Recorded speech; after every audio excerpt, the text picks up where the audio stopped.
الحمدللہ وحدہ والصلاۃ والسلام علی من لا نبی بعدہ اما بعد۔ السلام علیکم ناظرین، پروگرام تعبیر خواب میں آپ سب کو خوش آمدید۔ میں ہوں آپ کا میزبان مفتی منیر احمد اخون۔ ناظرین، سچے اور اچھے خوابوں کے لیے حسن عمل کی ضرورت ہے۔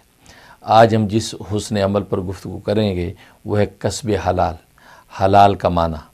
ظاہر ہے کہ خود قرآن کریم میں ارشاد ہے کہ کلوا من الطیبات واعملوا صالحا، حلال پاکیزہ میں سے کھاؤ اور اعمال صالحہ کرو۔ اور کسب حلال کو فریضہ قرار دیا۔ خود نبی کریم صلی اللہ علیہ وسلم کا ارشاد ہے کہ کسب المعیشتی فریضۃ بعد الفریضہ، کہ حلال کمانا یہ ایسے ہی فرض عین ہے جیسے کہ نماز روزہ فرض عین ہے۔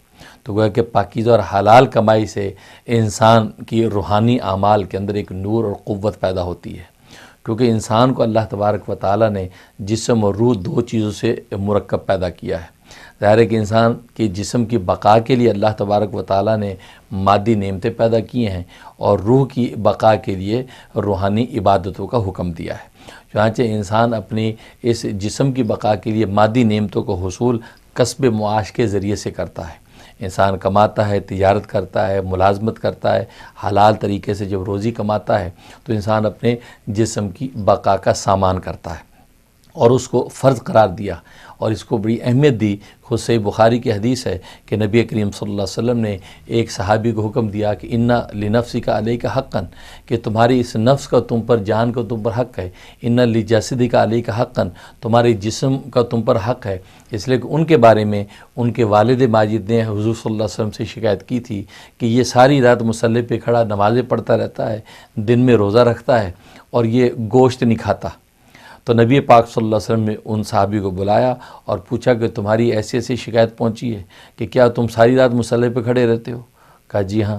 کہا کہ تم سارے دن روزے رکھتے ہو؟ کہ جی ہاں۔ فرمایا کہ تم گوشت نہیں کھاتے ہو؟ اس لیے کہ یہ بات سمجھ لیں ناظرین کہ اس وقت زمانہ جاہلیت کے اندر یہ تصور تھا کہ گوشت نہ کھانا یہ روحانی تقرب کے لیے ایک بہت بڑی بنیاد ہے، تو انسان روحانی تقرب کے حصول کے لیے گوشت کو ترک کر دیا کرتا تھا۔ تو اس لیے وہی ایک صورتحال جو ہے ان صحاب کے اندر پیدا ہوئی کہ انہوں نے گوشت اس لیے چھوڑ دیا کہ گوشت کھانے سے شیطانی قوتیں پیدا ہوتی ہیں، لہذا میں ان شیطانی قوتوں کو توڑنا چاہتا ہوں، اس لیے میں گوشت نہیں کھاتا۔ گویا کہ اللہ کے حلال کی ہوئی چیز کو اپنے اوپر انہوں نے حرام کر لیا۔ تو نبی کریم صلی اللہ علیہ وسلم نے ان کو ڈانٹا اور فرمایا کہ اِنَّ لِجَسَدِكَ عَلَيْكَ حَقًّا، تمہاری جسم کو تجھ پر حق ہے۔ اِنَّ لِنَفْسِكَ عَلَيْكَ حَقًّا، تمہاری نفس کا تم پر حق ہے۔ اِنَّ لِزَوْجِكَ عَلَيْكَ حَقًّا، تمہاری بیوی کا تم پر حق ہے۔ اِنَّ لِعَيْنِكَ عَلَيْكَ حَقًّا، تمہاری آنکھوں کا تم پر حق ہے۔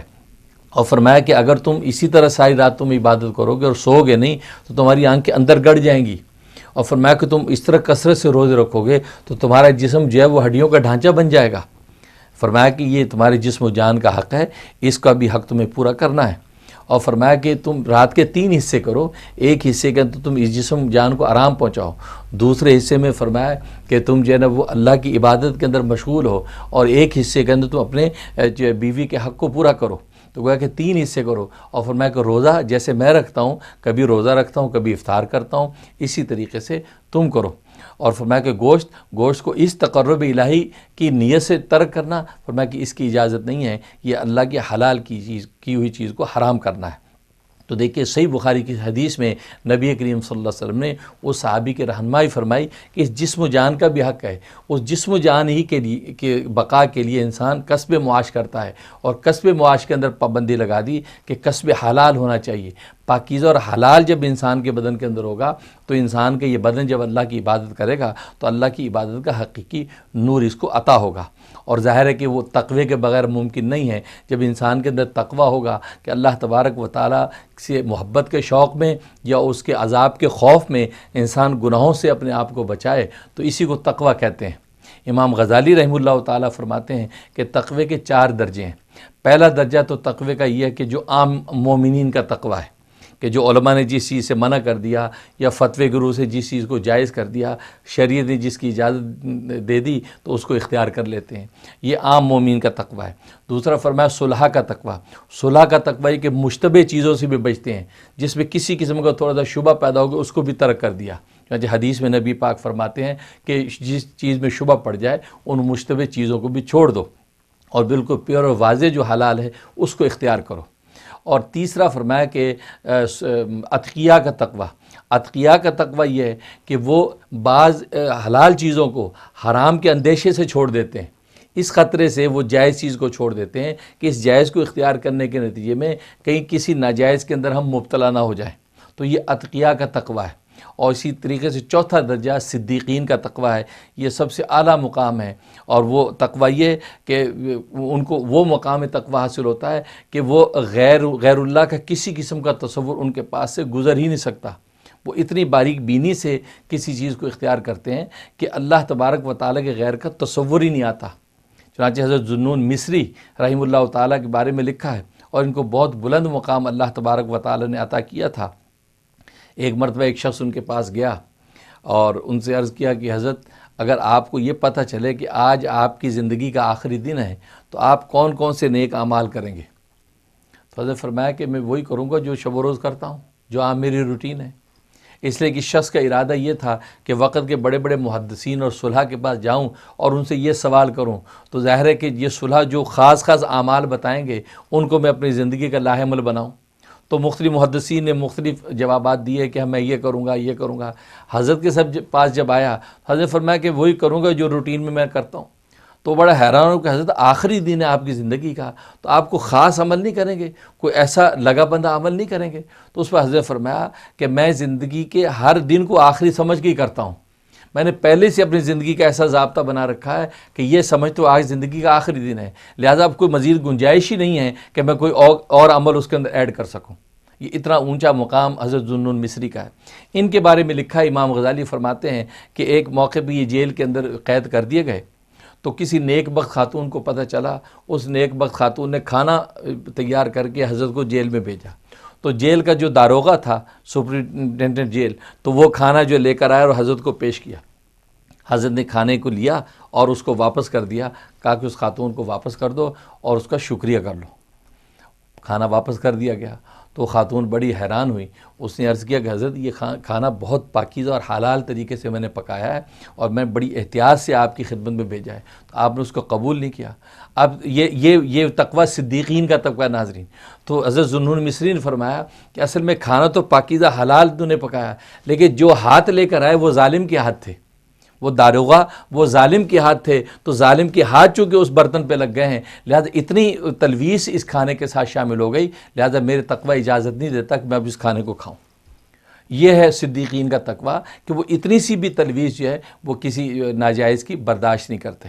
تو اس طریقے سے انسان جب کسب حلال کرتا ہے، چنانچہ لکھا امام اعظم ابو حنیفہ رحمہ اللہ تعالیٰ کے بارے میں، ان کو اللہ نے تقوی ورع کا وہ مقام عطا کیا تھا کہ جب وہ تجارت کرتے تھے، اس تجارت میں اس قدر احتیاط تھی کہ لکھا ہے کہ ایک مرتبہ غلام نے ایک کپڑا بیچ دیا، کیونکہ امام ابو حنیفہ رحمہ اللہ تعالیٰ کا کپڑے کا کاروبار تھا، ریشم کا کپڑا ان کا دور دور ممالک تک جاتا تھا۔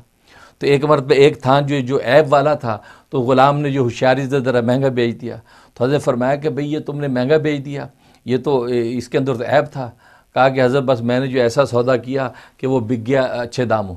فرمایا کہ نہیں، یہ تم نے جو غبن فاحش کیا ہے، یہ ناجائز نفع حاصل کیا ہے، لہٰذا چونکہ وہ نفع سارے پیسے میں شامل ہو گیا تھا، تو حضرت نے شام کو اس دن کی ساری کمائی اللہ کے راستے میں صدقہ کر دی۔ فرمایا ان میں سے ایک درہم بھی ان نعمان بن ثابت کے گھر نہیں جائے گا، اس لیے کہ اس کے اندر جو ہے وہ مشتبہ مال شامل ہو گیا، لہذا سارا کا سارا مال جو ہے وہ اللہ کے راستے میں صدقہ کر دیا۔ اس احتیاط کے ساتھ آپ نے تجارت کی۔ چنانچہ ان کے تقوی کا عالم یہ تھا، ان کے بارے میں لکھا ہے کہ ایک مرتبہ یہ اطلاع ملی کہ کچھ چوروں نے جو ہے وہ چوری کی بکریاں وہ جو ہے کوفہ کے اندر فروخت کی ہیں۔ تو حضرت نے یہ معلوم کیا کہ بکری کی زیادہ سے زیادہ عمر کیا ہوتی ہے، تو بتایا کہ زیادہ سے زیادہ اتنی عمر ہوتی ہے، تو حضرت نے اتنے عرصے تک بکری کا گوشت نہیں کھایا کہ ہو سکتا ہے کہ وہی چوری کی بکری مارکیٹ میں بکے اور اس کا گوشت میں کھا لوں۔ پھر حضرت کو اطلاع ملی کہ کچھ گوشت جو ہے انہی بکریوں کا دریا کے اندر ڈالا گیا ہے، دجلہ فرات کے اندر ڈالا گیا ہے۔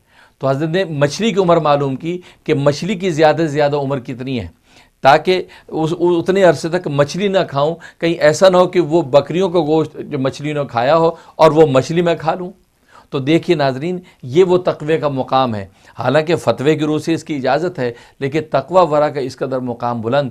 لہٰذا یہی وجہ تھی کہ آپ کی تجارت اتنی پاکیزہ اور مصفہ ہوتی تھی. اور خود حدیث میں بھی نبی پاک صلی اللہ علیہ وسلم کا ارشاد ہے کہ التاجر صدوق الامین یوشر یوم القیامہ مع النبیین، کہ وہ تاجر جو سچا ہے اور امانت داری کے ساتھ جو وہ تجارت کرتا ہے، کل روز قیامت میں نبیوں کے ساتھ اس کا حشر ہوگا.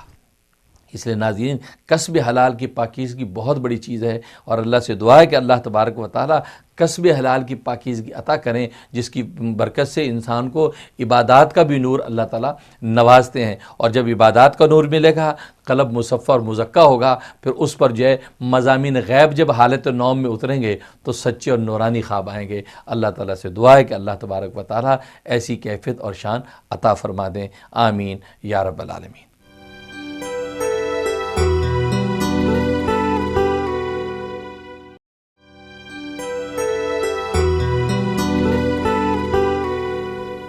السلام علیکم ناظرین، اب ہم چلتے ہیں پروگرام کے دوسرے سیگمنٹ کی طرف اور آپ کی کالز لیتے ہیں، دیکھتے ہیں کہ آپ نے کیا خواب دیکھے. جی حضرت السلام علیکم. وعلیکم السلام. کر رہا ہوں آپ سے خواب کی تعبیر پوچھنی تھی، آپ پلیز اس کو ایکسپلین کر دیجیے گا. میں نے خواب میں دیکھا تھا کہ جنت کے دروازے ہیں وہ مجھے دکھائے گئے تھے. تو اس میں سے ایک دروازے سے ہم آگے بڑھتے ہیں تو جب دوسرا دروازہ آتا ہے تو وہ بڑا خوبصورت ہے اور زعفران کے رنگ کا، وہ سرخ ہے اور بڑا سیل ہوا ہوا ہے. پھر وہ دکھانے والے صاحب مجھے کھول کے دکھاتے ہیں وہ دروازہ اور فرماتے ہیں کہ اس میں سے حضرت عثمان بن عفان اور حضرت عبد الرحمن بن عوف داخل ہوں گے جنت میں. تو میں کہتا ہوں کہ یہ تو ان کی قربانیاں بھی ویسے ہی ہیں، تو اس وجہ سے ماشاءاللہ بہت ہی اچھا لگ رہا ہے مجھے یہ دیکھ کر. اور پھر میری آنکھ سی کھل جاتی ہے. پھر میں وہیں پہ اپنے بستر پہ لیٹا ہوا ہوں اور اپنے سب گھر والوں کے لیے دعا کر رہا ہوں کہ اللہ پاک ہمیں بھی ایسے ہی جنت میں داخل کرے. تو حضرت اس کی آپ تعبیر مجھے بتا دیجیے گا ذرا. بہت شکریہ، بہت خوبصورت خواب دیکھا آپ نے، اور اس میں بالکل واضح ہے کہ ان حضرات کی واقعی بہت قربانیاں مجاہدات ہیں، اور حضرت عثمان ابن عفان رضی اللہ تعالیٰ کی تو شہادت عظمیٰ ہے. تو ظاہر ہے کہ وہ واقعی اہل ہیں اس بات کے کہ جنت کے اعلیٰ دروازوں سے داخل کیا جائیں. اور آپ کو یہ چیزیں دکھائی گئیں، اس کا مطلب ہے کہ آپ بھی اپنی دین و ایمان اور نیک اعمال کی پابندی رکھیں، استقامت کے ساتھ قائم و دائم رہیں. انشاءاللہ آپ کے لیے بھی اچھی امید رکھی جا سکتی ہے. انشاءاللہ آپ کو اللہ تعالیٰ آخرت میں اچھے درجات عطا کریں گے.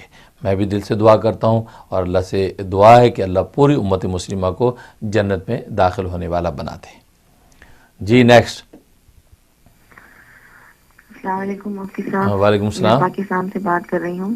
جی جی. اور میری بہن آپ کا پروگرام باہر رہتی ہیں، بہت شوق سے دیکھتی ہیں اور بہت پسند کرتی ہیں آپ کے پروگرام کو. تو میں نے خواب میں دیکھا کہ میرے ہسبینڈ ہیں، تو خدا نخواستہ ان کی ڈیتھ ہو گئی ہے اور وہ لیٹے ہوئے ہیں. تو میں بہت پریشان ہوں اور بیٹھی ہوں. تو میں اپنی بہن کو کہہ رہی ہوں کہ میری بڑی بہن اسلام آباد میں رہتی ہیں اور وہ ان کو مطلب تیاری کر رہے ہیں ان کے لے جانے کی. تو میں کہہ رہی ہوں وہ کیوں نہیں آئی. اور اس کے بعد میں اپنی امی کو فون کیا، امی کو رو رو کے بتایا، بہن کو جس کی بہن کو فون کیا اس کی میاں سے کہا کہ ان کو بتا دیں بڑی بہن کو.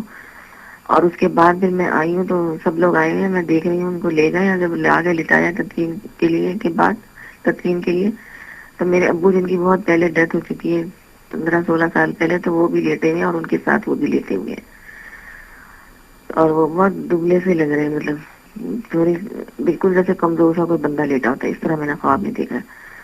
آپ پلیز مجھے اس کی تعبیر ضرور بتائیے گا. شکریہ بہت بہت. السلام علیکم. بہت شکریہ. ماشاءاللہ اس اعتبار سے خواب بہت اچھا ہے کہ آپ کے ہسبینڈ کی عمر دراز ہوگی، انشاءاللہ ان کی عمر لمبی ہوگی. اور دبلا آپ نے دیکھا، اس کا مطلب ہے کہ انشاءاللہ ان کو گناہوں سے توبہ کرنے کی توفیق ہوگی، تو اور ان کی توبہ اللہ قبول کریں گے، اور نئی زندگی انشاءاللہ ان کو دینداری کی اور ایمان و تقوی کی ملے گی. اس لیے ان کو بھی چاہیے کہ اپنے نیک اعمال کی پابندی کریں اور گناہوں سے توبہ مانگیں۔ باقی آپ نے اپنے والد کو بھی دیکھا، ان کی روحانی توجہات سے بھی نفع ہوگا، ان کے لیے ایصال ثواب کرتے رہیں، انشاءاللہ اس سے بھی آپ کی عام زندگی میں نفع ہی نفع ہوگا۔ باقی آپ نے پاکستان سے زحمت کی ہے تو ہماری طرف سے پاکستان اور اہل پاکستان کو سلام ہو، اور پاکستان کے لیے ہم دل و جان سے دعا کرتے ہیں کہ ہمارے ملک پاکستان کے ذرے ذرے کی اللہ تعالی حفاظت فرمائے، آمین۔ جی نیکسٹ۔ السلام علیکم۔ وعلیکم السلام۔ مفتی صاحب، میں اوہایو سے مسز افتخار بول رہی ہوں۔ جی جی 2-3 دن پہلے میں نے خواب میں دیکھا کہ میرا بیٹا ہے جس کی عمر 19 سال ہے اور نام اس کا عمر عبداللہ ہے۔ جی جی آج کل میں اپنے بیٹے کی وجہ سے بہت پریشان ہوں کہ وہ بے روی کا شکار ہے، تو ہر طرف سے مجھے عجیب و غریب خیالات آتے رہتے ہیں اس کے بارے میں۔ تو میں پڑھتی بہت ہوں اس کے لیے اور ماشاءاللہ نماز کی بھی پابند ہوں۔ تو میں نے خواب میں دیکھا کہ میرا بیٹا، میں نے خود سمندر میں اسے کہا کہ تم جاؤ اور غوطہ لگاؤ، اور 2-3 شہر چھوڑ کے اس نے آگے کہیں جانا ہے تو اور کوئی راستہ نہیں ہے جانے کا۔ تو میں نے کہا کہ تم سمندر کے ذریعے وہاں پہ تیرتے ہوئے چلے جاؤ۔ میرا بیٹا سمندر میں چھلانگ لگاتا ہے اور میری دونوں بہنیں میرے ساتھ کھڑی ہوئی ہیں اور مجھے کہتی ہیں کہ آپ کا بیٹا کبھی بھی جو ہے اب سمندر سے نہیں نکل سکے گا۔ تو میں بہت پریشان ہوتی ہوں، تھوڑی دیر بعد دیکھتی ہوں کہ میرا بیٹا جو ہے وہ نکل آیا ہے سمندر سے، یعنی اس جگہ پہ پہنچ گیا جہاں پہ میں نے اسے کہا تھا۔ تو میں بہت خوش ہوتی ہوں کہ دیکھیں میرا بیٹا تو سمندر سے نکل آیا ہے۔ تو برائے مہربانی مجھے اس کی تعبیر بتا دیں، شکریہ۔ بہت شکریہ، ماشاءاللہ بہت ہی خوبصورت خواب ہے، اور اس میں جو آپ کو بشارت اللہ نے دے دی ہے کہ آپ کا بچہ انشاءاللہ سدھر جائے گا، اور آپ کی دعائیں اللہ کے ہاں قبول ہو گئی ہیں۔ وہ جو بھی اس کی ظاہری باطنی جو عادتیں بگڑی ہوئی ہیں، آپ اس کے لیے پریشان ہیں، تو انشاءاللہ آپ کی پریشانی بہت جلد ختم ہو جائے گی۔ آپ یہ کریں کہ انہیں حج یا عمرے کے لیے بھیج دیں۔ اس میں اس بات کی طرف اشارہ ہے، سمندر کا مطلب ہے کہ نیک سفر پیش آتا ہے، تو آپ اس کو حج یا عمرے کے لیے بھیجنے کی کوشش کریں۔ تو حج یا عمرے پہ جائیں گے، اللہ کے گھر سے ہو کر وہ آئیں گے تو انشاءاللہ سمجھے ان کا دل پاک ہو جائے گا اور اللہ کی پاک محبت کے نور سے منور ہوں گے۔ میں بھی دل سے دعا کرتا ہوں۔ جی نیکسٹ۔ ہلو، السلام علیکم، میں بلقیس غفار وعلیکم بول السلام۔ رہی تھی۔ مجھے خواب کی تعبیر دیکھنی تھی، معلوم کرنی تھی۔ میں نے 3 دن پہلے رات کو سوتے وقت بہت ڈر گئی تھی۔ خواب میں دیکھا کہ جیسے آگ لگی ہوئی ہے اور آگ اور دھواں بہت زیادہ نظر آ رہا ہے۔ اس کے مجھے بہت خوف ہو رہا ہے، مجھے سمجھ نہیں آ رہی، تو میں پوچھنا چاہ رہی تھی مفتی صاحب سے، پلیز بتا دیں تو مہربانی ہوگی۔ اوکے، بہت شکریہ، بہت شکریہ۔ اس کا مطلب یہ ہے کہ آپ کو کوئی جسمانی بیماری ہلکی پھلکی نزلہ زکام قسم کی یہ لگنے کا اندیشہ ہے، اس لیے آپ حسب توفیق صدقہ دے دیں، اور جو وہ سورۃ علم نشرہ 7 مرتبہ پڑھ کے پانی میں دم کر کے پی لیا کریں۔ 7 دن تک آپ یہ عمل کر لیں تو انشاءاللہ جو ہلکی پھلکی بیماری لگنے کا اندیشہ اس سے آپ کی حفاظت رہے گی۔ اور باقی میں بھی دعا کرتا ہوں کہ اللہ تبارک و تعالی ہم سب کو ظاہری باطنی اور مادی اور روحانی ہر طرح کی بیماریوں سے محفوظ رکھے۔ جی ہاں جی، السلام علیکم۔ وعلیکم میرا السلام۔ نام فوزیہ ہے۔ جی جی مجھے خواب آئی تھی کہ میری بیٹی کی شادی ہو رہی ہے، اور دوسری طرف میں نے کیا دیکھ رہی ہوں کہ بس بہت زیادہ نا، بس روئی جا رہے ہیں، لوگ روئی جا رہے ہیں جیسے کوئی کسی کی میت نہیں جا رہی ہوتی۔ تو پلیز مجھے اس بارے میں بتائیں، اور میں سننا چاہوں گی کہ کیا ہے یہ مسئلہ۔ اوکے جی، اللہ حافظ۔ بہت شکریہ۔ کوئی پریشانی کی بات نہیں، اچھا خواب ہے۔ انشاءاللہ اس بچے کی جو شادی ہو رہی ہے اس شادی کی خوشیاں دوبالا ہوں گی، اور انشاءاللہ اس کو ظاہری بات نہیں عافیت رہے گی، کسی قسم کی کوئی پریشانی کا کوئی اندیشہ نہیں ہے۔ لوگوں کا رونا جو وہ خوشی کا رونا شمار ہوگا، اور اسی میں برکت اور عافیت ہوگی۔ آپ حسب توفیق صدقہ دے دیں اور 2 رکعت نماز شکرانہ ادا کر لیں۔ تو ناظرین، بالکل اسی طریقے سے آپ کے بھی کوئی خواب ہوں ضرور ہم سے شیئر کریں، ہمیں ای میل کریں یا ہمارے اسکرین پہ دیے ہوئے نمبر پہ ہمیں کال کریں اور اپنے خواب ریکارڈ کروا دیں، تو انشاءاللہ اگلے پروگرام کے اندر ان کو ہم شامل کریں گے، تو آپ کے خوبصورت خوابوں کی حسین تعبیریں دیں گے قرآن و سنت کی روشنی میں اور ماہرین فن تعبیر کے اقوال کی روشنی میں۔ اللہ سے دعا ہے کہ اللہ تبارک و تعالی ہمارے خوابوں کی حقیقت اور اس کا سچا نور ہم سب کو عطا کرے اور ہماری بیداری کی زندگی اللہ تبارک و تعالی کی رضا میں اور سرکار دو عالم صلی اللہ علیہ وسلم کی محبت میں گزرے۔ آمین یا رب العالمین۔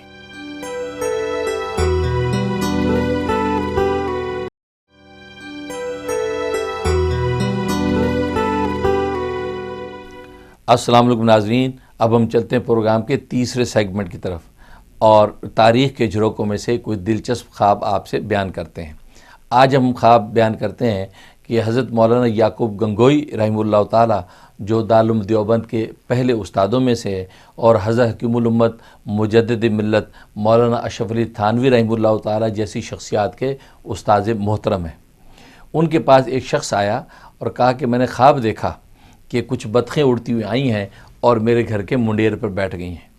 حضرت مولانا یعقوب گنگوئی رحمہ اللہ تعالیٰ کو اللہ نے تعبیر خواب میں بہت بلند مقام عطا کر رکھا تھا۔ حضرت مسکرائے، فرمایا کہ اگر تم مٹھائی کھلاتے ہو تو 20 روپے کی نوکری کی تعبیر دوں گا، اور اگر مٹھائی نہیں کھلاتے تو 11 روپے کی نوکری۔ تو شخص نے کہا کہ حضرت میں مٹھائی کھلا دوں گا، آپ 20 روپے کی نوکری کی تعبیر دیں۔ فرمایا کہ تمہاری 20 روپے کی نوکری لگے گی اور گھر آفر آئے گی۔ وہ ہوا کہ کچھ دن کے بعد شخص آیا، ہاتھ میں مٹھائی کا ڈبہ ہے، کہا کہ حضرت ماشاءاللہ میری نوکری جو ہے وہ 20 روپے کی لگ گئی اور خود آفر آئی، پیشکش گھر میں آئی ہے۔ تو اس کے بعد اس شخص نے کہا کہ حضرت یہ راز کیا ہے کہ آپ نے یہ بات کہی کہ اگر مٹھائی کھلاتے ہیں تو 20 روپے کی نوکری، نہیں کھلاتے تو 11 روپے کی نوکری۔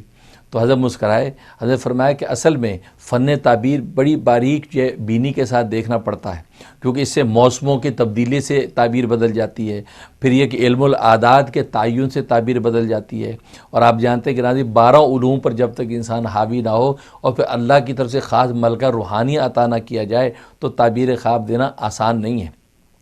تو حضرت فرمایا کہ اصل میں بطن جو ہے، بطخ جو ہے، بطن کہتے ہیں عربی میں اس کو، با اور 2 توئیں ہیں تشدید کے ساتھ، اور فارسی میں بط کہتے ہیں با اور توا، گویا کہ ایک توا کے ساتھ۔ تو فرمایا کہ اگر تم نے مٹھائی کا جیسے تم نے دینے کا وعدہ کر لیا تو میں نے عربی والی بط سے تعبیر نکالی، تو بطن تو 2 توا ہیں، ایک توا کا جو علم العادات میں عدد ہے 9، اور 2 توا کا مطلب 18 ہو گئے، اور با کے 2 عدد تو 20 روپے بن گئے۔ تو میں نے عربی والا بطن لے کر تعبیر دی تو 20 روپے کی نوکری، اور اگر تم کہتے مٹھائی نہیں کھلاتے تو پھر فارسی والے بط سے میں تعبیر دیتا کہ اس میں ایک توا ہے، اس کی عدد 9 ہے، اور با کا 2 ہے، 9 اور 2 مل کے 11، تو 11 روپے کی نوکری ہوتی۔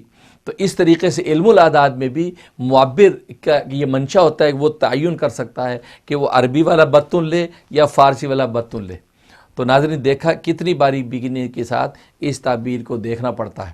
تو اللہ سے دعا ہے کہ اللہ تبارک و تعالی یہ فن تعبیر کی حقیقت ہمیں عطا فرمائے اور خوبصورت خوابوں کے حقائق ہم پر کھلیں، اور حقیقت وہی ہے جیسے میں نے عرض کیا کہ حسن عمل یہ اولیاء کاملین جو اپنے قلب پر محنتیں کرتے ہیں، اپنے قلب کے شیشے کو صاف کر لیتے ہیں، تو پھر عالم غیب کے مناظر اس پر ظاہر ہونے لگتے ہیں، اور اللہ تعالیٰ سچے خوابوں کے ذریعے سے ان کو بشارتیں دیتے ہیں۔